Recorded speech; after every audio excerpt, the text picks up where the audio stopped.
बंदी छोड़ सतगुरु रामपाल जी परमेश्वर जी की जय हो।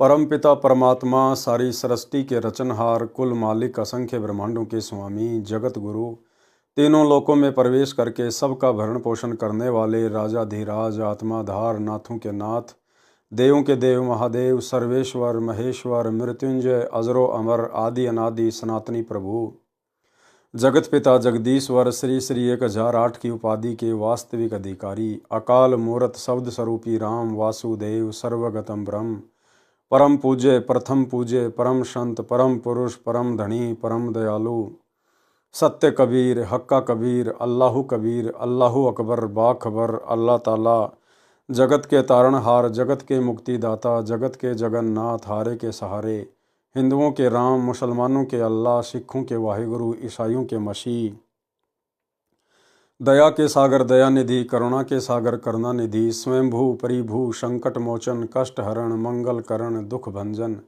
अविगत कबीर, निर्विकार निर्विषम परमात्मा, अलय अलेख सतगुरु, आदि अनादि सतगुरु, असली मर्यादा पुरुषोत्तम, असली राम, असली कृष्ण, असली घनश्याम, असली मुरारी, राजाओं के राजा, महाराजाओं के महाराजा, शहंशाहों के शहंशाह, सम्राटों के सम्राट, भगवानों के भगवान, अल्लाहों के अल्लाह, प्रभुओं के प्रभु, मसीहाओं के मसीह, सच्चे वाहे गुरु, बाबाओं के बाबा, पीरों के पीर, सेठों के सेठ, जगत सेठ, सावड़सा सेठ, सर्वगुण संपन्न, अनंत कोटि कलाओं के स्वामी, अनंत कोटि ब्रह्मांडों के नायक, योगियों में महायोगी, ध्यानियों में महाध्यानी, सिद्धों में परम सिद्ध, ज्ञानियों में तत्व ज्ञानी, ब्रह्म ज्ञानी, महाज्ञानी, परम ज्ञानी, सर्वश्रेष्ठ ज्ञानी, विज्ञानी, युवा कबीर, समर्थ कबीर, असमवात, अमित ओजा, सच्चे रहनुमा, करीम अल्लाह, सुभान अल्लाह, दुनिया के अंतिम पैगंबर, 8 सितंबर 1951 से गांव धनाना, जिला सोनीपत, हरियाणा, भारतवर्ष की पावन भूमि पे प्रकट रियल कल की भगवान श्री नारायण साकार हरि, श्री बाबा साहिब,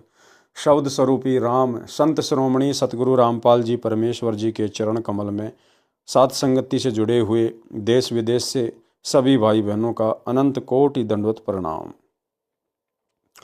सत्साई भाई और बहनों, दया पूज्य गुरुदेव भगवान की, सतगुरु रामपाल जी परमेश्वर जी की, जिनके शुभ आशीर्वाद से, जिनकी विशेष कृपा दृष्टि से आप और हम सभी सत्सेवक भाई बहन सात संगति से जुड़कर अपनी आत्मा के कल्याणार्थ हेतु गुरुदेव के तत्व ज्ञान को आधार बनाकर निरंतर भक्ति मार्ग पर आगे की ओर बढ़ रहे हैं।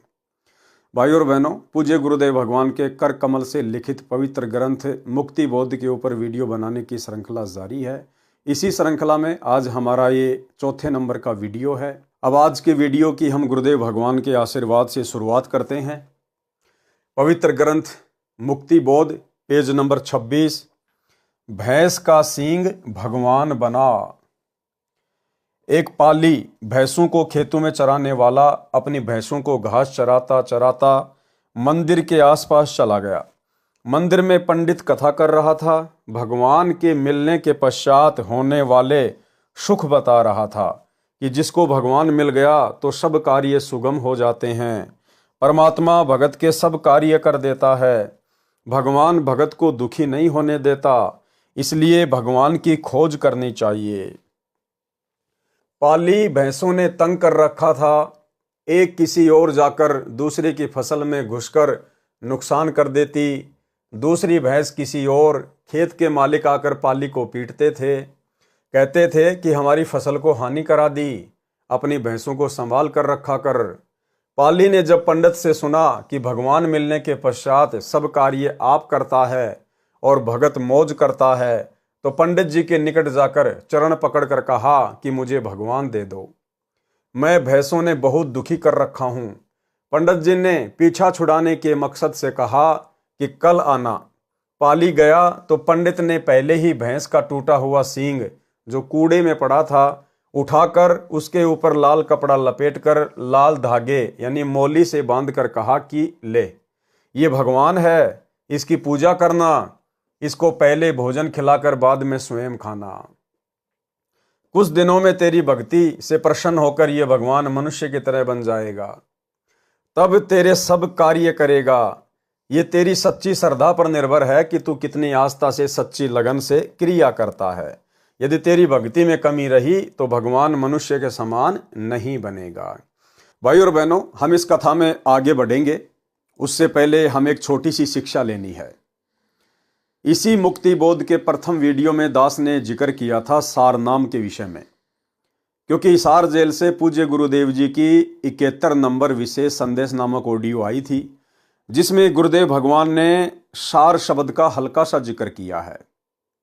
और गुरुदेव ने कहा कि ये सूरत अल सूरा जो कुरान मजीद है, इसके अंदर जो ये आयत लिखी हुई है, ऐन काफ शीन, ये 3 मंत्र क्या हैं कि आपको जो सारनाम मिला हुआ है, ये ऐन काफ शीप, इसके जो पहले पहले अक्षर हैं, ये सारनाम के तीनों मंत्रों के पहले पहले अक्षर हैं। लेकिन जब दास ने आपको सारनाम से मैच करा के दिखाया तो वो मैच नहीं कर रहे हैं। अर्थात वर्तमान में जो सारनाम दिया जा रहा है, ये कंप्लीट सारनाम नहीं है। गुरुदेव भगवान ने केवल भक्तों की परीक्षा के लिए उनको नकली बंदूक पकड़ाई थी।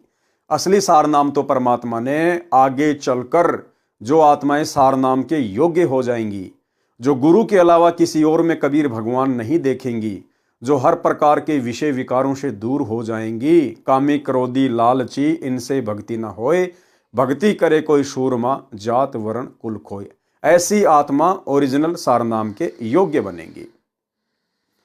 तो दास ने आप लोगों को ऐन काफ शीन, उसके शुरू के जो शब्द हैं वो सारनाम से मैच करके दिखा दिए हैं, और लास्ट का जो कैफ है वो सारनाम के तीसरे मंत्र से मैच नहीं करता है। भाई और बहनों, ये तो धोखा खाया है उन आत्माओं ने जिन आत्माओं ने अपने गुरुदेव पर विश्वास नहीं किया।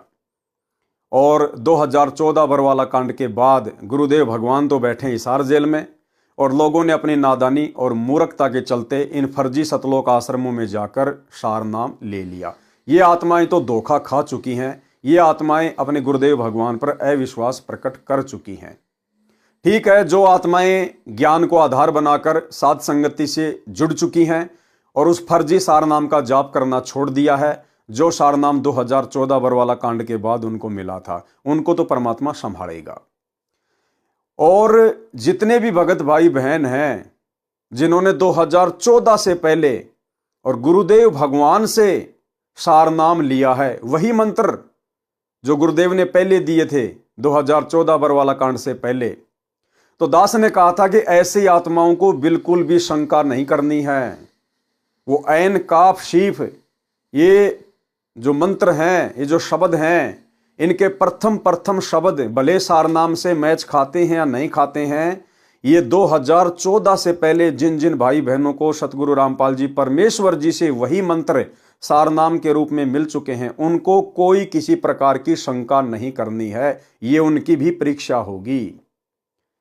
यदि आप जी गुरुदेव के बताए अनुसार उन मंत्रों का जाप करते रहेंगे सारनाम समझकर, जो विधि आपको गुरुदेव भगवान ने बताई है, यदि आप श्रद्धा और लगन के साथ जाप करेंगे तो आपके लिए वो ओरिजिनल सारनाम ही है।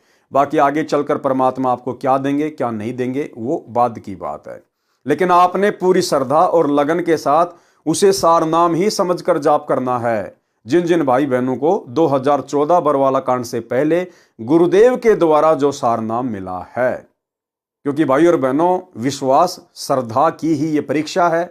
और अब आगे आप जी इस कथा में यही पढ़ेंगे कि किस प्रकार से उस भैंस के चरवाहे ने, उस पाड़ी ने अपने गुरुजी पर, उस पंडित पर विश्वास कर लिया, जिस पंडित ने एक टूटा हुआ सींग जो किसी जानवर का था, भैंस का, उसके ऊपर लाल कपड़ा बांध के और एक मोड़ी बांधकर उस पाड़ी को दे दिया कि ये भगवान है और मैं जैसा कहूं तू वैसी ही क्रिया करना, कुछ ही दिनों में ये भगवान युवा मनुष्य बन जाएगा।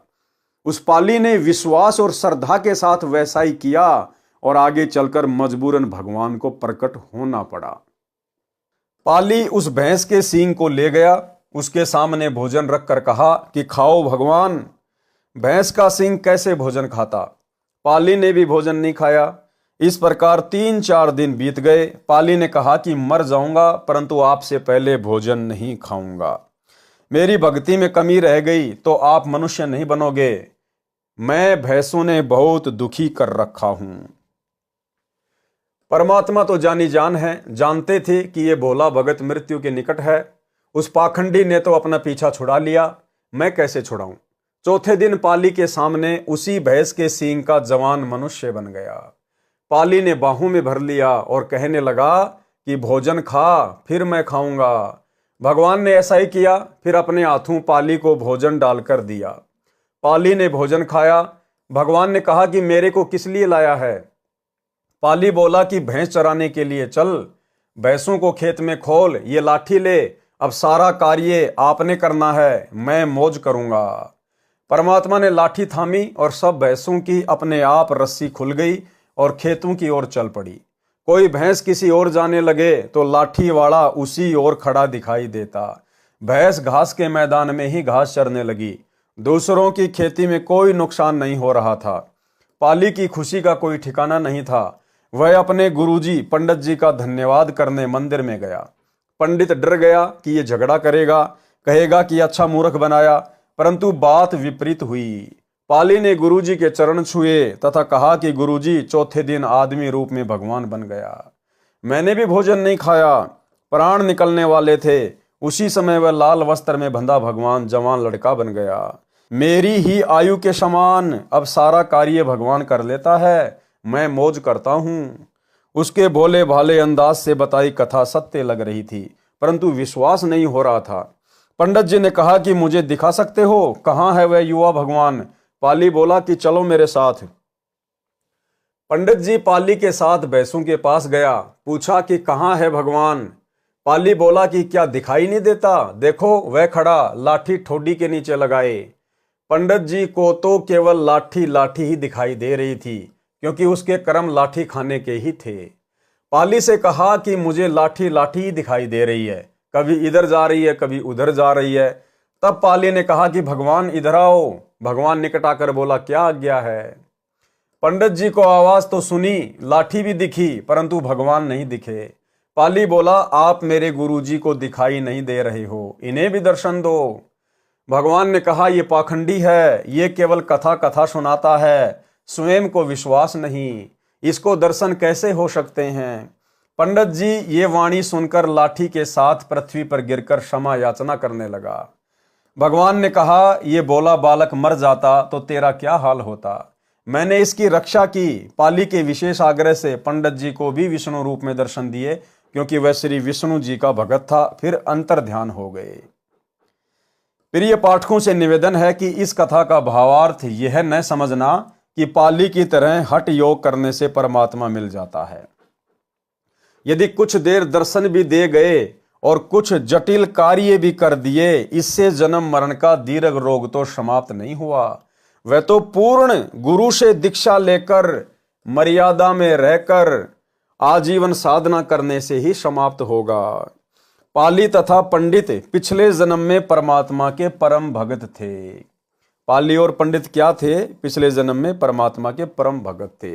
अब भाइयों और बहनों, इस प्रकार की अद्भुत घटनाएं, अद्भुत लीलाएं ऐसी ऐसी आत्माओं के साथ भी घटित हो जाती हैं जो वर्तमान में भक्ति भी नहीं करते, उन्होंने कोई गुरु भी धारण नहीं कर रखा। ऐसा क्यों? क्योंकि ये पिछले जन्म जन्मांतरों की भक्ति से परमात्मा अपनी आत्माओं के साथ, करोड़ों में से किसी एक आध के साथ इस प्रकार की लीला को जन्म देते हैं। ये सबके साथ नहीं होता है। परमात्मा कहते हैं, पिछले जन्म से होत है पूर्ण हंस मुराद। जिस प्रकार त्रेता युग में परमात्मा ने भगत प्रहलाद के लिए नरसिंह रूप धारण कर लिया, खंबे में से प्रकट हो गए, जबकि उस समय भगवान विष्णु के तो और भी बहुत भगत थे, बहुत सारे लोग भगवान विष्णु का नाम जाप किया करते थे। लेकिन प्रहलाद भगत के पिछले जन्म जन्मांतरों के भक्ति कर्म, भक्ति धन शेष था। कभी इसी कलयुग की पिछली पीढ़ी में सतगुरु रामपाल जी का भगत था, लेकिन मर्यादा में रहा नहीं, किसी भी कारण से वो पार नहीं हो पाया। मीराबाई के जहर को परमात्मा ने अमृत में बदल दिया। ये मीराबाई के पिछले जन्म जन्मांतरों की भक्ति के प्रतिफल में था। जबकि आज वर्तमान में ना जाने कितने लोग जहर पीते हैं, कितनी माता बहनों को जहर पिलाया जाता होगा। उनकी भगवान रक्षा क्यों नहीं करता? क्योंकि उनके पिछले जन्म जन्मांतरों की भक्ति शेष नहीं है। परमात्मा ने द्रौपदी की साड़ी बढ़ाई, उसको नंगा होने से बचाया, जबकि आजकल भी माता बहनों के साथ में बलात्कार होते हैं, भगवान को भी पुकारती हैं। भगवान क्यों नहीं आता? क्योंकि उनके पास उनके पिछले भक्ति कर्म, भक्ति धन शेष नहीं है। परंतु अपनी गलती से मुक्त नहीं हो पाए थे। यानी पाली तथा पंडित पिछले जन्म में परमात्मा के परम भगत थे, परंतु अपनी गलती से मुक्त नहीं हो पाए थे। उनको अब की बार पार करना है। देखो क्या कह रहे हैं गुरुदेव भगवान कि उस पंडित जी को और उस पाली को अब की बार पार करना है। अब की बार कब? इसी समय, इसी कलयुग की बिचली पीढ़ी में। और पार कौन करेगा? स्वयं परमात्मा पार करेगा। सतगुरु रामपाल जी परमेश्वर पार करेंगे। इसका मतलब उस समय वो लीला किसने की थी? भैंस के सींग से कौन प्रकट हुए थे? स्वयं यही कबीर परमात्मा सतगुरु रामपाल जी भगवान। गोता मारूं स्वर्ग में, जा बैठूं पाताल, और गरीब दास ढूंढता फिरूं अपने हीरे मोती लाल। उनको अब की बार पार करना है। उस कारण से ये सब कारण बनाए थे। पूर्व जन्म की भक्ति के प्रभाव से मानव परमात्मा की प्राप्ति के लिए प्रयत्न करता है। मार्ग ठीक न मिलने से शास्त्र विरुद्ध क्रिया करता रहता है, जैसे पंडित जी कर रहा था। जैसे पाड़ी को यह विश्वास होना कि यह लाल कपड़े में लिपटा भगवान मनुष्य बन जाएगा, फिर दृढ़ता से क्रिया करना, यह पूर्व जन्म के भक्ति कर्मों का प्रभाव होता है। मोक्ष तो पूर्ण सतगुरु से सत्य मंत्र लेकर जाप करने से ही संभव है। संत गरीबदास जी ने वाणी रूपी वन में प्रत्येक प्रकार के पेड़ पौधे जड़ी बूटियां लगाई हैं। तत्वदर्शी संत रूपी वैद्य ही जन्म मरण के रोग के नाश की औषधि तैयार करके कल्याण करता है। इस तरह की लीला जो गुरु के भगत नहीं होते उनमें युगों पर्यंत करोड़ों में से किसी एक के साथ होती है। यदि इतने से ही सब कुछ होता हो तो अन्य मंत्र जाप करने, धर्म करने की प्रेरणा की तथा वाणी लिखने की क्या आवश्यकता थी? इस तरह की लीला करके परमात्मा भक्तों में विश्वास बनाए रखता है। भक्ति से मोक्ष होता है। गुरु के भक्तों के लिए तो परमात्मा अनेकों अनहोनी लीलाएं भी करता रहता है, मोक्ष भी देता है। यानी वर्तमान में जैसे हमें पूर्ण गुरु प्राप्त है, तो वर्तमान में तो परमात्मा हम आत्माओं के लिए बहन मीराबाई और प्रहलाद भगत से भी बड़ी बड़ी अनहोनी घटनाओं को जन्म दे सकता है, यदि भगत के सामने ऐसी कोई विकट परिस्थिति पैदा हुई तो। प्रभुओं में समर्थ प्रभु ही कल्याणकारक है, और प्रभुओं में समर्थ प्रभु है सतगुरु रामपाल जी परमेश्वर, ये कबीर परमात्मा। प्रभुओं में समर्थ प्रभु ही कल्याणकारक है। साईं माने मालिक प्रभु। संतों में तत्वदर्शी संत ही उद्धार करने वाले हैं, और संत शिरोमणि सतगुरु रामपाल जी परमेश्वर। यानी एक सच्चे संत की भूमिका भी कबीर परमात्मा स्वयं ही निभाते हैं। और नामों में सत्य नाम तथा सार नाम ही मोक्ष के हैं, तथा परमात्मा की शक्ति का कोई अंत नहीं। वेद में कबीर अमित ओजा यानी कबीर देव, अमित यानी ऐशमित, ओजा यानी शक्ति वाले हैं। द्रौपदी पूर्व जन्म में परमात्मा की भक्ति करती थी। परमात्मा अनेकों वेश बनाकर भक्तों को प्रोत्साहित करते रहते हैं। परमात्मा गुरु ऋषि रूप में नगरी के पास आश्रम बनाकर रहते थे। कंवारी द्रौपदी को भी अन्य सहेलियों के साथ प्रथम मंत्र 5 नाम वाला प्राप्त था। विवाह के पश्चात पांडवों के साथ श्री कृष्ण जी को गुरु धारण कर लिया था। जो यथार्थ नाम इन देवों के हैं उनका जाप करती थी, जिस कारण परमेश्वर जी ने अंधे का रूप धारण करके साड़ी का टुकड़ा दान लिया, फिर उसकी रक्षा की। यानी द्रौपदी का चीर बढ़ाया। दुशासन जैसे योद्धा चीर उतारते उतारते थक गए, ढेर लग गया, परंतु चीर का अंत नहीं आया। इस प्रकार दान करने की प्रेरणा किसी जन्म में निज नाम की भक्ति करने का फल है। श्री रामचंद्र जी ने श्रीलंका जाने के लिए समुद्र पर पुल बनाना चाहा, तो परमेश्वर जी मुनिंद्र ऋषि के रूप में वहां गए। निकट के पहाड़ के चारों ओर अपनी डंडी छोटी लाठी से रेखा खींचकर उसके अंदर के पत्थर हल्के कर दिए, तब पुल बना था। जब गज यानी हाथी तथा ग्राहा यानी मगरमच्छ आपस में लड़ रहे थे, तो हाथी का पैर मगरमच्छ ने पकड़ कर जल में खींचा, तो हाथी ने आधा राम कहा था। उसी समय परमात्मा ने सुदर्शन चक्कर मगरमच्छ के माथे पर मारा, तब हाथी की जान बची। इस वाणी में यह बताना चाहा है कि परमात्मा का नाम ऐसे भाव से जपें जैसे हाथी को अपनी जान की भीख भगवान से मांगने के लिए सुमरण किया था, तो परमात्मा ने उसकी विपत्ति टाली। वही बात यहां भी स्पष्ट है कि ऐसी घटनाएं युगों पर्यंत घटती हैं। हाहा हूहू नाम के 2 तपस्वी थे, वे ही हाथी तथा मगरमच्छ बने थे। पिछली भक्ति संस्कारवश उनकी रक्षा हुई थी। गजग्राह की कथा यानी हाथी और मगरमच्छ की कथा। हा हा हू नाम के दो तपस्वी थे। उनको अपनी भक्ति का गर्व था। एक दूसरे से अधिक सिद्धि शक्ति वाला कहते थे। यानी भाई और बहनों, आप और हमने शिक्षा लेनी है कि हमें चाहे कोई भी नाम प्राप्त हो जाए, चाहे सार नाम मिल जाए, चाहे सार शब्द मिल जाए, चाहे हम 24 घंटे गुरुदेव भगवान के साथ में रहें, उनकी सेवा में रहें, लेकिन साधक को कभी भी अपनी सेवा और भक्ति के ऊपर घमंड नहीं होना चाहिए। इस बात की कोई अकड़ नहीं होनी चाहिए कि मेरे को तो सार शब्द प्राप्त है, मेरे को तो सार नाम मिला हुआ है। यदि कोई भगत भी आपकी प्रशंसा करे कि रे वो भगत जी को सार शब्द मिला हुआ है, वो भगत जी गुरु जी की विशेष सेवा में रहता है, तो इस प्रकार की बातें सुन के भगत के अंदर अहंकार नहीं आना चाहिए कि मेरी बड़ाई की जा रही है। भक्ति मार्ग में सबसे बड़ी हानि हो जाएगी, सबसे बड़ी हानि। ज्यों ज्यों हमारी भक्ति आगे बढ़े, ज्यों ज्यों हमें परमात्मा ज्यादा से ज्यादा सेवा दें, त्यों त्यों हमारे अंदर उतनी ही आधीनी आनी चाहिए, दास भाव आना चाहिए। तब तो हम सही चल रहे हैं। और अगर थोड़ी सी भी मान बढ़ाई आ गई तो भाई और बहनों, हमारा सत्यानाश होना शुरू हो जाएगा। इस कथा में आगे चलकर हमें यही शिक्षा मिलेगी। हा हा हू नाम के दो तपस्वी थे। उनको अपनी भक्ति का गर्व था। एक दूसरे से अधिक सिद्धि शक्ति वाला कहते थे। अपनी अपनी शक्ति के विषय में जानने के लिए ब्रह्मा जी के पास गए। ब्रह्मा जी से पूछा कि हमारे में से अधिक सिद्धि शक्ति वाला कौन है। ब्रह्मा जी ने कहा कि आप श्री विष्णु जी के पास जाओ, वे बता सकते हैं। ब्रह्मा जी को डर था कि एक को कम शक्ति वाला बताया तो दूसरा नाराज होकर श्राप ना दे दे। हा हा हू ने श्री विष्णु जी के पास जाकर यही जानना चाहा तो उत्तर मिला कि आप शिव जी के पास जाएं, वे तपस्वी हैं, ठीक ठीक बता सकते हैं। शिव जी ने उन दोनों को पृथ्वी पर मतंग ऋषि के पास जाकर अपना समाधान कराने की राय दी। यानी तीनों भगवानों ने उस आफत को टाल दिया। तीनों भगवानों को पता था कि ये तपस्वी हैं, इनके अंदर सिद्धियां हैं, और यदि मैंने किसी एक को बड़ा और किसी एक को छोटा बता दिया तो मैं फालतू में चक्कर में फंस जाऊंगा, ये मुझे श्राप दे देंगे, मेरी भक्ति का नाश हो जाएगा। ठीक इसी प्रकार भाई और बहनों, आज सतगुरु रामपाल जी परमेश्वर जी की शरण में आने के बाद हमें सीधा सीधा भक्ति का मार्ग मिल गया है। अब हम भगत भाई बहनों ने किसी भी सांसारिक प्रपंच में लोगों के बीच में ठेकेदार नहीं बनना चाहिए। जो जैसा करेगा समय आने पे अपना भुगतेगा, उसका परिणाम उसके सामने। हमने बीच में सरपंच नहीं बनना चाहिए, हमने केवल अपनी भक्ति पर ध्यान देना चाहिए।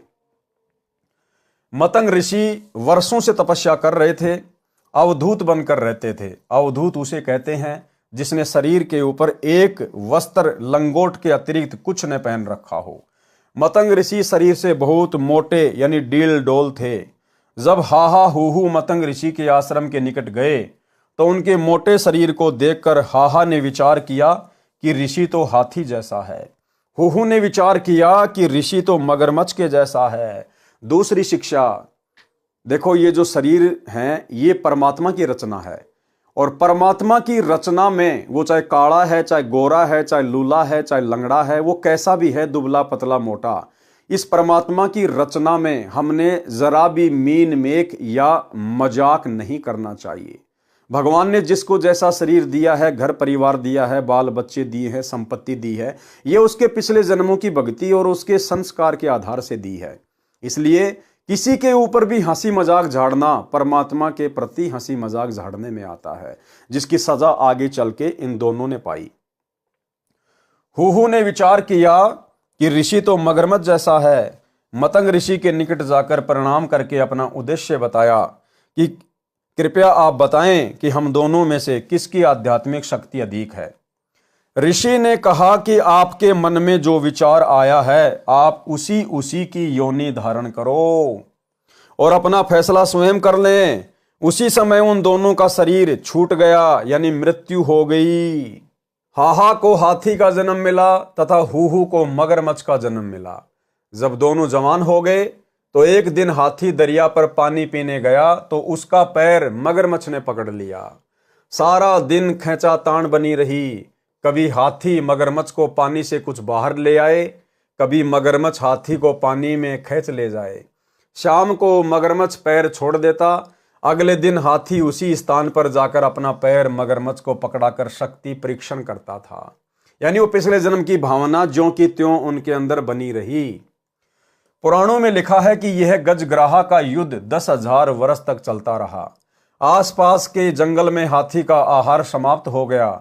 साथी हाथी दूर से आहार लाकर खिलाते थे। कुछ दिन बाद वे हाथी भी साथ छोड़ गए। हाथी बलहीन हो गया। एक दिन मगरमच्छ ने हाथी को जल में गहरा खींच लिया। हाथी की सूंड का केवल नाक पानी से बाहर बचा था। हाथी को अपनी मौत दिखाई दी तो मृत्यु के भय से परमात्मा को पुकारा। केवल इतना समय बचा था कि हाथी की आत्मा ने रा यानी आधा राम ही कहा। केवल रा ही बोल पाई। यानी भाई और बहनों, वो जो हाथी था वो मादा हाथी थी। मादा, क्योंकि देखो परमात्मा तो सर्वज्ञ है, जानी जान है। यहां देखो गुरुदेव ने संकेत किया है, केवल रै ही बोल पाई। पाई बोल पाई, एक होता है बोल पाया, एक बोल पाई। तो वो जो हाथी था वो मादा हाथी था।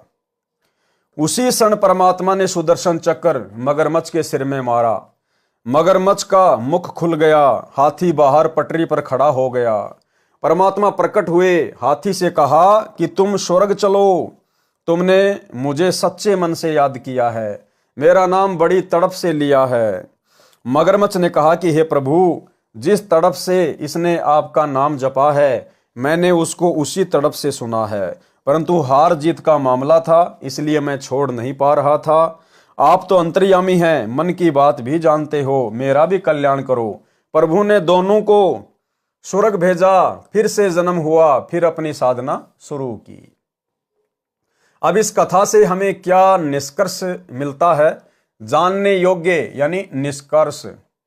नंबर 1, यदि परमात्मा का उस कशक यानी तड़प के साथ नाम जपा जाए तो विशेष तथा शीघ्र लाभ होता है।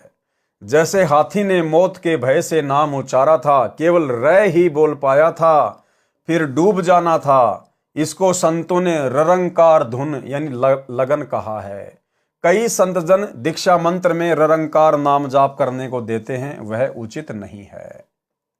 नंबर 2, जैसे कहीं संत सत्संग करता है तो उसे विशेष तड़प के साथ परमात्मा की महिमा सुनानी चाहिए। उसका श्रोताओं पर गहरा प्रभाव पड़ता है। श्रोताओं को भी उसी तड़फ यानी ररंकार वाली लगन से सत्संग सुनना चाहिए। उससे वक्ता तथा श्रोता दोनों को ज्ञान यज्ञ का समान लाभ मिलता है। नंबर 3, घोर तप करने वाले मोक्ष प्राप्त नहीं कर सकते, क्योंकि तप करना शास्त्र विरुद्ध है। गीता अध्याय 17 श्लोक 1 से 6 में कहा है कि जो साधक शास्त्र विधि को त्याग कर मनमाने घोर तप को तपते हैं वे राक्षस स्वभाव के हैं। उपरोक्त कथा से भी तपस्वियों का चरित्र स्पष्ट है कि हाहा हूहू के मन में क्या बकवास आई। अपनी अध्यात्म शक्ति की जांच कराने चले मतंग ऋषि के डील डोल अत्यंत मोटे शरीर को देखकर दोष निकालने लगे। भगवान की रचना का मजाक करना परमात्मा का मजाक है। मतंग तपस्वी ने भी विवेक से काम ना लेकर स्वभाव ही बरता। दोनों को श्राप दे दिया, जिस कारण से वे पशु तथा जलचर योनि को प्राप्त हुई। 10,000 वर्ष तक संघर्ष करते रहे, कितने कष्ट उठाए। यदि मतंग ऋषि उनको समझाते कि साधको शक्ति तो परमात्मा में है, शेष हम तो उनके मजदूर हैं। जितनी मजदूरी साधना करते हैं उतनी दिहाड़ी यानी भक्ति शक्ति सिद्धि परमात्मा दे देते हैं। साधकों को अपनी शक्ति का अभिमान नहीं करना चाहिए, अपनी साधना आजीवन करनी चाहिए। इस प्रकार समझाने से वे भगत अवश्य अपना मूर्ख उद्देश्य त्याग कर कष्ट से बच जाते, परंतु ये बुद्धि न गुरु में न चेलों में, फिर तो यही ड्रामा चलेगा। नंबर 4, तपस्या से क्या क्या लाभ होता है, आओ जाने। गरीब तप से राज मदमानम जन्म तीसरे शुकर शवानम। भावार्थ, तप से राज्य की प्राप्ति होती है यानी राजा बनता है। फिर राजा में अहंकार अधिक होता है, अहंकार के कारण अनेकों पाप कर डालता है। फिर अगले जन्म में शुकर यानी सुअर तथा श्वान यानी कुत्ता बनता है। पहला मनुष्य जीवन शास्त्र विरुद्ध साधना तप करके नष्ट किया, दूसरा जीवन राज करके खो दिया। शास्त्रों में प्रमाण है, तपेश्वरी सो राजेश्वरी, राजेश्वरी सो नरकेश्वरी। यानी जो जितना ज्यादा तप करेगा वो उतना ही ज्यादा राज्य प्राप्त करेगा। तपेश्वरी सो राजेश्वरी। और जो जितना राज्य करेगा तो पाप भी उतने ज्यादा करेगा, फिर उसको नरक में भी उतने ही दिन रहना पड़ता है, उतने ही लंबा समय काटना पड़ता है, वो नरकेश्वरी होता है। भावार्थ, जितना अधिक समय तक तप करेगा वह तपेश्वर यानी तपस्वियों में श्रेष्ठ माना जाता है, उतना ही अधिक समय तक राज्य करेगा। राजेश्वरी का अर्थ है राजाओं में श्रेष्ठ, यानी लंबे समय तक तथा विशाल साम्राज्य पर राज्य करेगा। जो जितने अधिक समय तक तथा विशाल क्षेत्र पर राज्य करेगा वह उतने अधिक पाप का भागी होगा। जिससे नरक का समय भी अधिक होगा उसको नरकेश्वरी कहा है कि वह नरक को अन्य से अधिक समय तक भोगेगा। फिर कभी मानव जन्म मिलेगा, कोई परम संत तत्वदर्शी संत मिले या ना मिले, क्योंकि मुक्ति तो भाई और बहनों पूर्ण परमात्मा की शरण में आने से ही संभव है। पूर्ण परमात्मा ही सतगुरु रूप में आते हैं, तत्वदर्शी संत के रूप में आते हैं। फिर कभी मानव जन्म मिलेगा, कोई परम संत तत्वदर्शी संत मिले या ना मिले। यदि तत्वदर्शी संत नहीं मिला तो फिर वही प्रक्रिया, तप करो, राज करके नरक में गिरो।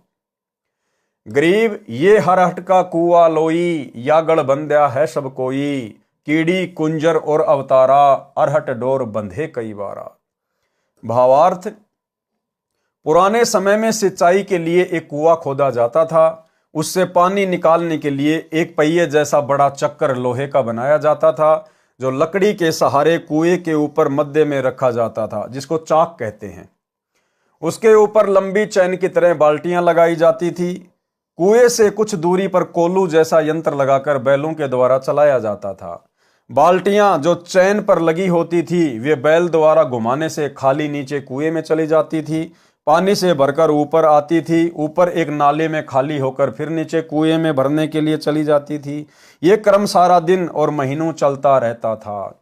इसका उदाहरण देकर संत गरीबदास जी ने समझाया है कि जब तक तत्वदर्शी संत सतगुरु सच्चा गुरु नहीं मिलता तब तक जीव स्वर्ग नरक पृथ्वी पर ऐसे चक्कर काटता रहता है, जैसे रहट की बाल्टियां नीचे कुएं से जल भरकर लाती हैं, ऊपर नाले में खाली होकर पुनः कुएं में चली जाती है। उसी प्रकार जीव पृथ्वी पर पाप पुण्य से भरकर ऊपर स्वर्ग नरक में अपने कर्म सुख दुख भोगकर खाली होकर पृथ्वी पर जन्मता मरता रहता है। इस जन्म मरण के रहट वाले चक्कर में चींटी कुंजर और अवतारगण यानी श्री राम, श्री कृष्ण, श्री विष्णु, श्री ब्रह्मा तथा श्री शिव जी आदि आदि भी चक्कर काट रहे हैं। इसी के गढ़ बंधे हैं, यानी कर्मों के रस्से से बंधकर इस चक्कर में गिरे हैं। और भाई और बहनों, सौभाग्य देखो, आज आप और हमारा वो समय आ गया है कि हम इस रहट के चक्कर से बाहर निकलने की पोजीशन में खड़े हैं। आज हम कलयुग की बिचली पीढ़ी में खड़े हैं। आज हमें पूर्ण सतगुरु प्राप्त है, पूर्ण तत्वदर्शी संत प्राप्त है। स्वयं कबीर भगवान हमें सतगुरुदेव रामपाल जी परमेश्वर जी के रूप में प्राप्त हैं। आज हम अपनी बाल्टी को इस रहट से अलग कर सकते हैं। आज हम जन्म मरण के चक्कर से सदा सदा अपना पीछा छुड़वा सकते हैं। जो सिद्ध करना था वह यह है कि पाड़ी यानी चरवाहा तो मनुष्य था, उसको परमात्मा मिलना और सुख देना पूर्व जन्म के संस्कार से ही था, तथा सच्ची लगन का परिणाम भी, परंतु मोक्ष नहीं, क्योंकि उस पंडित के पास में कोई सच्ची भक्ति नहीं थी, वो कोई सच्चा गुरु नहीं था। वो तो केवल उस पाली के पिछले भक्ति संस्कार से परमात्मा ने उसके लगन और विश्वास को देखकर प्रकट होना पड़ा। और इस प्रकार की घटनाओं के माध्यम से परमात्मा काफी लंबे समय तक भगत समाज में विश्वास को बनाए रखते हैं, लोगों को भक्ति पर लगाए रखते हैं, परंतु मोक्ष नहीं। इस गजग्राह कथा में दोनों ही पशु थे, फिर भी भगवान ने अनहोनी कर दी। भाई चलो, जो पाड़ी था वो तो इंसान था, इसलिए भगवान प्रकट हो गया, लेकिन ये मगरमच्छ और हाथी ये तो जानवर थे, उनके लिए भी परमात्मा ने विष्णु का रूप बना के प्रकट होना पड़ा। फिर भी भगवान ने अनहोनी कर दी, परंतु पूर्व जन्म का संस्कार ही प्राप्त हुआ। संत गरीबदास जी ने समझाना चाहा है कि जो गुरु बनकर जनता को भ्रमित करते हैं वे पूर्व जन्म के पुण्यकर्मी प्राणी हैं और वर्तमान में जीवन व्यर्थ कर रहे हैं। उनसे तो सामान्य व्यक्ति जो पूर्व जन्म का पुण्यकर्मी है और वर्तमान में विशेष पाप नहीं कर रहा है, तो यदि उस पर कोई आपत्ति आती है तो परमात्मा उसके बचे हुए पुण्यों के आधार से चमत्कार कर देता है। परंतु नकली गुरु पद पर विराजमान व्यक्ति अपने पुण्यों तथा भक्ति शक्ति को दुआ यानी आशीर्वाद तथा बद्दुआ यानी श्राप देकर नष्ट कर देता है। इस कारण से पंडित गए नरक में भक्ति से खाली हाथ, भाग्य से मिले जीव को परम संत का साथ, जो साथ आज आप और हमें मिल चुका है। बिन सतगुरु पावे नहीं खालक खोज विचार, 84 जग जात है चिन्हत नाही सार। भावार्थ, नकली गुरु यानी ब्राह्मण नरक में जाते हैं भक्ति कर्म शास्त्र के विरुद्ध होने से भक्ति की शक्ति प्राप्त न करके खाली हाथ चले गए। पूर्व जन्म में शुभ कर्मों के संयोग बिना परम संत यानी तत्वदर्शी संत नहीं मिलता। पिछले जन्म से होते है पूर्ण हंस मुराद। परमात्मा कहते हैं साधु सेती मस्करी चोरा नाल खुशाल, मल अखाड़ा जीतेंगे युगन युगन के माल। ये कबीर परमात्मा सच्चे सतगुरु के रूप में, तत्वदर्शी संत के रूप में केवल उन्हीं आत्माओं को मिलता है जिनके पूर्व जन्म के भयंकर भक्ति कर्म होते हैं। और सतगुरु के बिना खालिक यानी परमात्मा का विचार यानी यथार्थ ज्ञान नहीं मिलता, जिस कारण से संसार के व्यक्ति 84 लाख प्रकार के प्राणियों के शरीरों को प्राप्त करते हैं, क्योंकि वे सारनाम मूल ज्ञान तत्व ज्ञान को नहीं पहचानते। वाणी नंबर 26 का भावार्थ है कि परमात्मा में पूर्ण विश्वास करके क्रिया करने से लाभ होता है, औपचारिकता से नहीं। इसी प्रकार द्रौपदी पूर्व जन्म में परमात्मा की परम भगत थी, फिर वर्तमान जन्म में एक अंधे साधु को साड़ी फाड़कर लंगोट यानी कोपीन के लिए कपड़ा दिया था।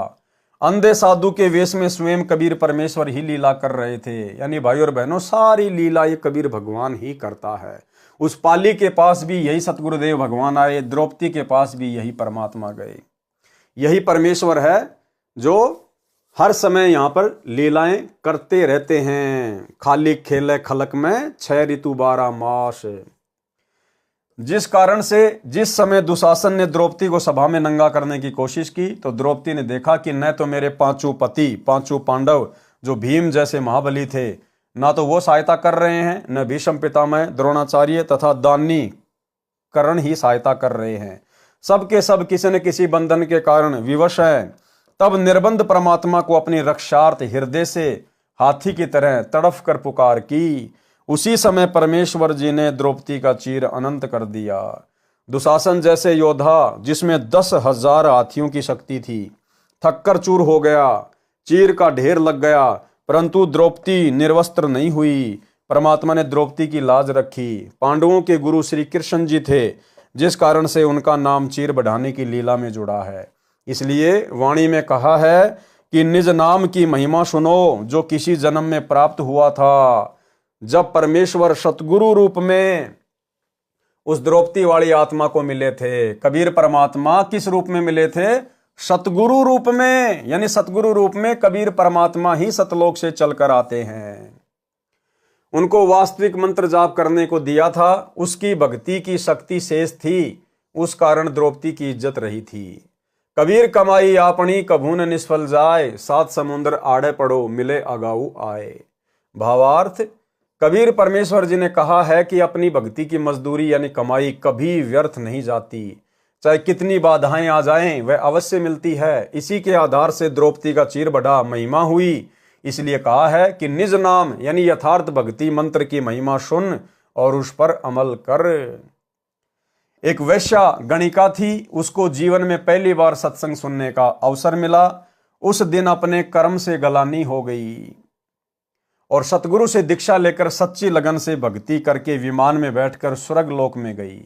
सच्चा नाम जिस भी देव का है वह खेवट मल्हा का कार्य करता है। जैसे नौका चलाने वाला मल्हा व्यक्तियों को दरिया से पार कर देता है, ऐसे वास्तविक नाम भवसागर से भक्तों को पार कर देता है। वाणी नंबर 30। गरीब बारद डारी कबीर जी, भगत हेत के काज, सेहू को तो सिर दिया बेची बंदगी नाज। सरलार्थ, संत गरीबदास जी ने परमेश्वर कबीर जी का उदाहरण देकर हम भक्तों को समझाया है कि जैसे कबीर भगत के साथ काशी के पंडितों तथा मुल्ला काजियों ने ईर्ष्या के कारण झूठी चिट्ठियां डाली थी कि कबीर जी भोजन भंडारा करेंगे, प्रत्येक भोजन के पश्चात एक मोहर तथा एक दोहर दक्षिणा में देंगे। इस कारण 18 लाख साधु संत भगत निश्चित दिन पहुंच गए थे। कबीर जी जुलाहे का कार्य करते थे, जो मेहनताना मिलता था उससे अपने परिवार के खर्च का रखकर शेष को भोजन भंडारा करके धर्म में लगा देते थे। शिक्षा है भाई और बहनों, आज हमने इन शिक्षाओं पर पूरी तरह से अमल करना पड़ेगा यदि मोक्ष प्राप्त करना है तो। कबीर परमेश्वर सारी सृष्टि के मालिक 120 वर्ष तक एक झोपड़ी में रहे, जुलाई की भूमिका की। और गुरुदेव कह रहे हैं जितना उनको मेहनताना मिलता था, जितना दिन में वो कमाते थे, केवल अपने भोजन भंडारे का ही रखते थे। उससे ज्यादा यदि होता था तो उसको भंडारे में लगा दिया करते थे, सेवा में लगा दिया करते थे। और जब उनके ऊपर विशेष आपत्ति आई, एक लीला की परमात्मा ने, जब विशेष आपत्ति आई उनके नाम से, दिल्ली के बादशाह सिकंदर लोदी के धार्मिक गुरु शेख तकी ने, जो कि कबीर परमात्मा से ईर्ष्या रखता था, उसने देश भर में चिट्ठियां डलवा दी कि कबीर भंडारा करेगा। और जब परमेश्वर के ऊपर विशेष आपत्ति आई एक भगत के रोल में, जो आप और हमें शिक्षा देना चाहते थे, एक उदाहरण पेश करना चाहते थे, तो जिनके घर में शाम का पता नहीं कि आटा है या नहीं, और जिसके घर पर 18 लाख लोग आ जाएं खाने के लिए, तो उस समय फिर परमेश्वर ने वो लीला करके दिखाई जो आज आप और हम सबके समक्ष है। यानी भगवान पर हमें इतना विश्वास होना चाहिए।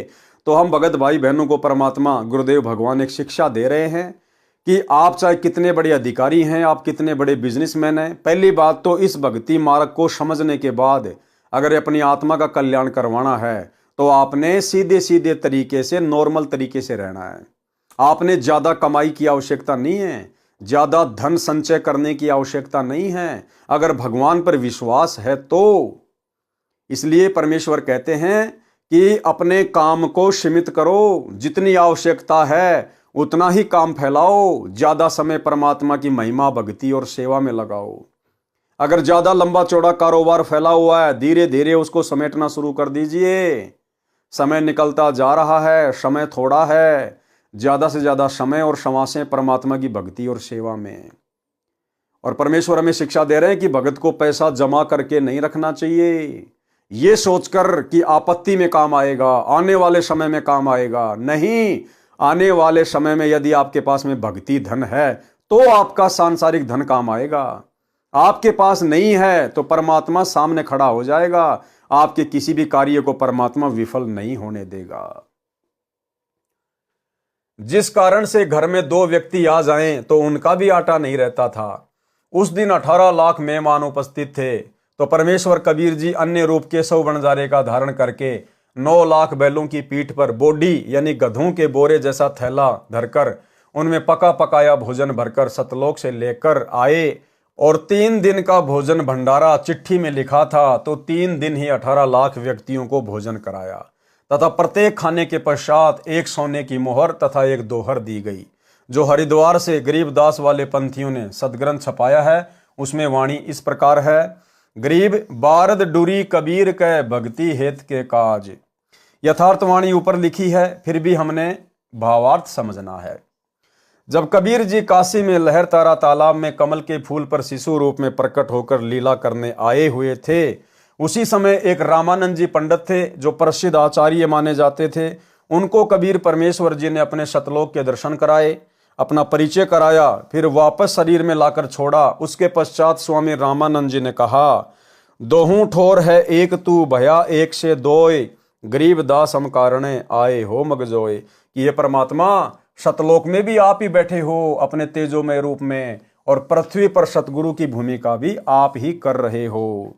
दहूं ठोर है एक तू यानी दोनों जगह आप ही हो, और भया एक से दोय, गरीब दास हम कारणे आए हो मगजोए। आप तो हम जीवों के लिए सतलोक से चल कर आए हो गति करके। बोलत रामानंद जी सुनो कबीर करतार, गरीब दास सब रूप में तुम ही बोलनहार। तुम साहिब तुम संत हो, तुम सतगुरु तुम हंस, गरीब दास तव रूप बिना और न दूजा अंश। कि ये परमात्मा एक सच्चे भगत की भूमिका भी आप ही निभाते हो, एक सच्चे संत की भूमिका और सच्चे सतगुरु की भूमिका भी आप ही निभाते हो, और परमेश्वर तो आप हो ही। भावार्थ, स्वामी रामानंद जी ने कहा है कि हे कबीर जी, आप ऊपर सतलोक में भी हैं, आप यहाँ हमारे पास भी विद्यमान हैं, आप दोनों स्थानों पर लीला कर रहे हैं। वास्तव में आप ही साहब यानी परमात्मा हैं, वास्तव में आप ही पूर्ण संत के गुणों से युक्त हैं, और वास्तव में सतगुरु भी आप ही हैं, तथा एक वास्तविक हंस यानी जैसा भगत होना चाहिए वे लक्षण भी आप में ही हैं। कबीर जी एक उदाहरण पेश कर रहे थे कि जैसे मैं मेहनत करके धन कमाता हूं, भक्ति भी करता हूं तथा निर्धन होकर भी भोजन भंडारा लंगर करवाता रहता हूं, यदि अन्य भगत भी मेरी तरह पूर्ण विश्वास के साथ ऐसा करेगा तो परमात्मा उस भगत की ऐसे सहायता करता है जैसे मेरी की। 18 लाख साधु भक्तों को 3 दिन भोजन भंडारा करा दिया। वास्तव में सब लीला स्वयं कबीर जी ने ही की थी, भक्तों का मनोबल बढ़ाने के लिए। वास्तविक कथा इस प्रकार है। काशी में भोजन भंडारा कराना। शेख तकी सब मुसलमानों का मुख्य पीर यानी गुरु था, जो परमात्मा कबीर जी से पहले से ही ईर्ष्या करता था। सर्व ब्राह्मणों तथा मुल्ला काजियों व शेख तकी ने मजलिस यानी मीटिंग करके षड्यंत्र के तहत योजना बनाई कि कबीर निर्धन व्यक्ति है, इसके नाम से चिट्ठी भेज दो कि कबीर जी काशी में बहुत बड़े सेठ हैं, उनका पूरा पता है कबीर पुत्र नूर अली अंसारी, जुलाहू वाली कॉलोनी, काशी शहर। कबीर जी 3 दिन का धर्म भोजन भंडारा करेंगे, सभी साधु संत आमंत्रित हैं। प्रतिदिन प्रत्येक भोजन करने वाले को एक दोहर, जो उस समय का सबसे कीमती कंबल के स्थान पर माना जाता था, एक मोहर 10 ग्राम सोने से बनी गोलाकार की मोहर दक्षिणा में देंगे। प्रतिदिन जो जितनी बार भी भोजन करेगा कबीर उसको उतनी बार ही दोहर तथा मोहर दान करेगा। भोजन में लड्डू, जलेबी, हलवा, खीर, दही बड़े, मालपूड़े, रसगुल्ले आदि आदि सब मिष्टान खाने को मिलेंगे। सूखा सीधा आटा, चावल, दाल आदि सूखे जो बिना पकाए हुए घी, बूरा भी दिया जाएगा। एक चिट्ठी शेख तकी ने अपने नाम तथा दिल्ली के बादशाह सिकंदर लोदी के नाम भी भिजवाया। निश्चित दिन से पहले वाली रात्रि को ही साधु संत भगत एकत्रित होने लगे। अगले दिन भंडारा यानी लंगर प्रारंभ होना था। परमेश्वर कबीर जी को संत रविदास जी ने बताया कि आपके नाम के पत्र लेकर लगभग 18 लाख साधु संत व भगत काशी शहर में आए हैं, भंडारा खाने के लिए आमंत्रित हैं। कबीर जी, अब तो अपने को काशी त्याग कर कहीं और जाना पड़ेगा। देखो भाई और बहनों, 650 साल पहले परमात्मा ने ये कंप्लीट मूल ज्ञान नहीं दिया था, और आप जी रविदास जी की, जो कि परमात्मा के 24 घंटे साथ में रहा करते थे, आप उनकी क्या हालत थी देखिएगा। रविदास जी भी कबीर परमात्मा को पहचान नहीं पाए थे कि ये परमेश्वर है, ये परमात्मा है। और रविदास जी ने उस समर्थ परमेश्वर के सामने जाकर क्या कहा कि कबीर जी, अब तो अपने को काशी त्याग कर कहीं और जाना पड़ेगा। अगर पहचान जाते तो डरने और घबराने की जरूरत नहीं थी।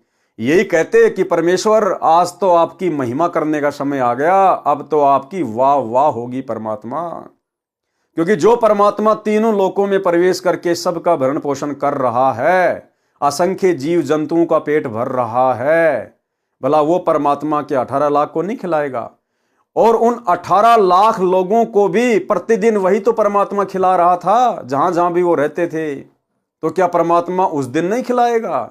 लेकिन रविदास जी को पूर्ण विश्वास नहीं था कि कबीर जी ही सारी सृष्टि के मालिक हैं। इसी कारण से वो पार नहीं हो पाए। कबीर जी, अब तो अपने को काशी त्याग कर कहीं और जाना पड़ेगा। कबीर जी तो जानी जान थे, फिर भी अभिनय कर रहे थे। बोले, रविदास जी, झोपड़ी के अंदर बैठ जा, सांकड़ लगा ले, अपने आप झक मारकर चले जाएंगे, हम बाहर निकलेंगे ही नहीं। परमेश्वर कबीर जी अन्य वेश में अपनी राजधानी सतलोक में पहुंचे।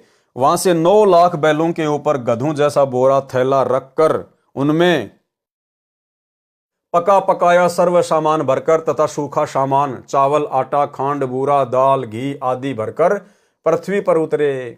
सतलोक से ही सेवादार आए।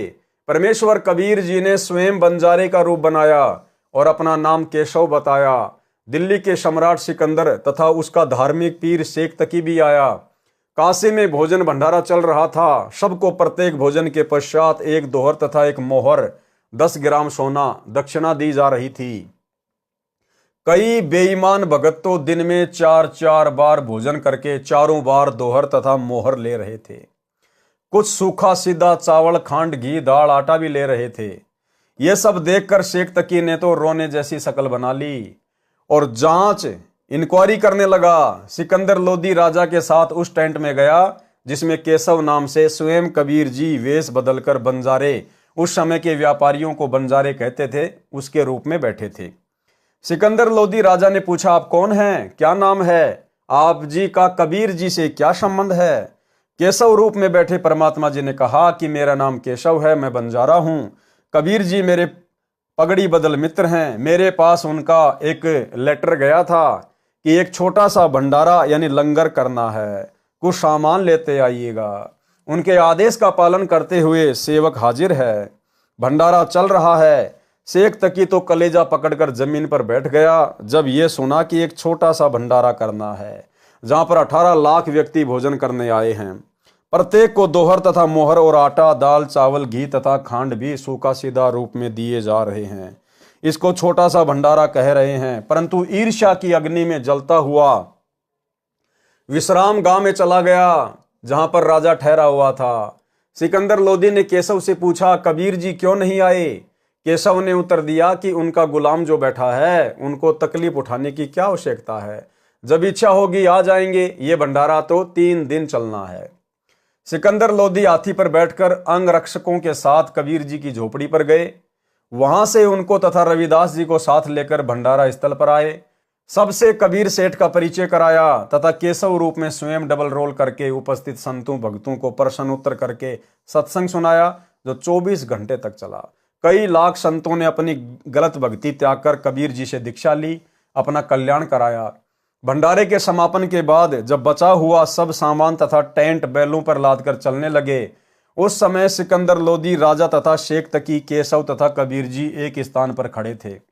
सब बैल तथा साथ लाए सेवक जो बंजारों की वेशभूषा में थे गंगा पार करके चले गए। कुछ ही देर के बाद सिकंदर लोदी राजा ने केशव से कहा, आप जाइए, आपके बैल तथा साथी जा रहे हैं। जिस ओर बैल तथा बंजारे गए थे उधर राजा ने देखा तो कोई भी नहीं था। आश्चर्यचकित होकर राजा ने पूछा, कबीर जी वे बैल तथा बंजारे इतनी शीघ्र कहां चले गए? उसी समय देखते देखते केशव भी परमेश्वर कबीर जी के शरीर में समा गए। अकेले कबीर जी खड़े थे। सब माजरा रहस्य समझकर सिकंदर लोदी राजा ने कहा कि कबीर जी ये सब लीला आपकी ही थी, आप स्वयं परमात्मा हो। शेख तकी के तो तन मन में ईर्ष्या की आग लग गई। कहने लगा, ऐसे ऐसे भंडारे हम शो कर दें, ये क्या भंडारा किया है, महोत्सा सा किया है।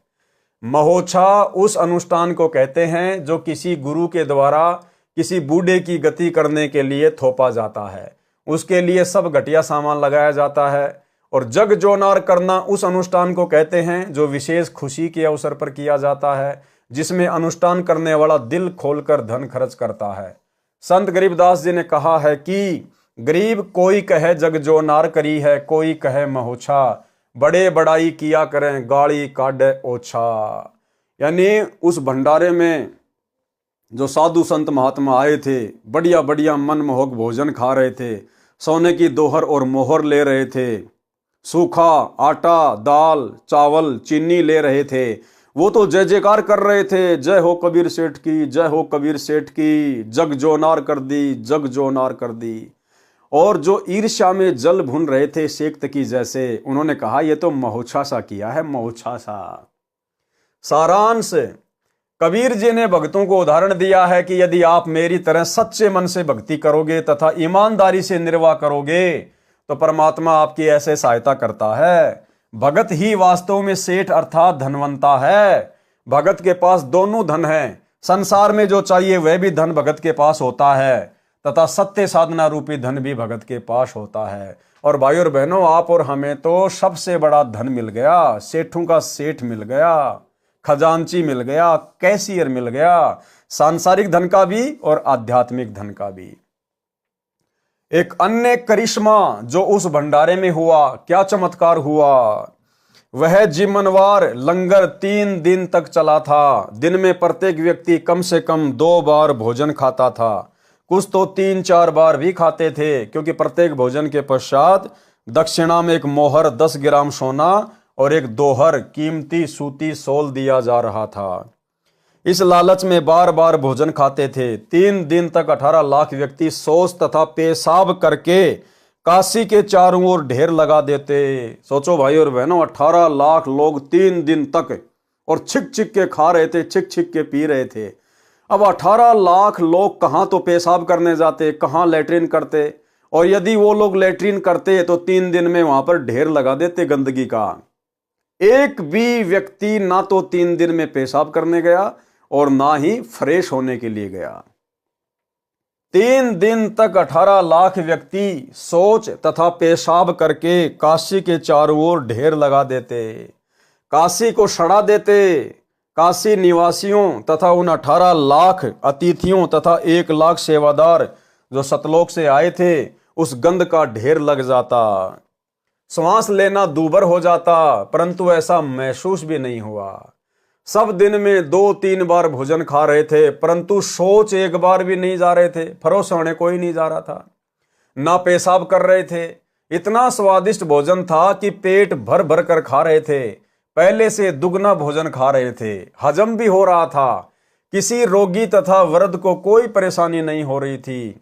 उन सब को मध्य के दिन चिंता हुई कि न तो पेट भारी है, भूख भी ठीक लग रही है, कहीं रोगी ना हो जाएं। सतलोक से आए सेवकों को समस्या बताई तो उन्होंने कहा कि ये भोजन ऐसी जड़ी बूटियां डालकर बनाया है जिनसे ये शरीर में ही समा जाएगा। हम तो प्रतिदिन यही भोजन अपने लंगर में बनाते हैं, यही खाते हैं। हम कभी सोच नहीं जाते तथा न पेशाब करते। आप निश्चिंत रहो। फिर भी विचार कर रहे थे कि खाना खाया है, परंतु कुछ तो मल निकलना चाहिए। उनको लेटरिन जाने का दबाव हुआ।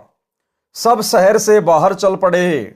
टट्टी के लिए एकांत स्थान खोजकर बैठे तो गुदा से वायु निकली।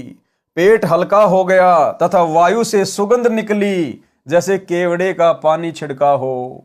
ये सब देखकर सबको सेवादारों की बात पर विश्वास हुआ।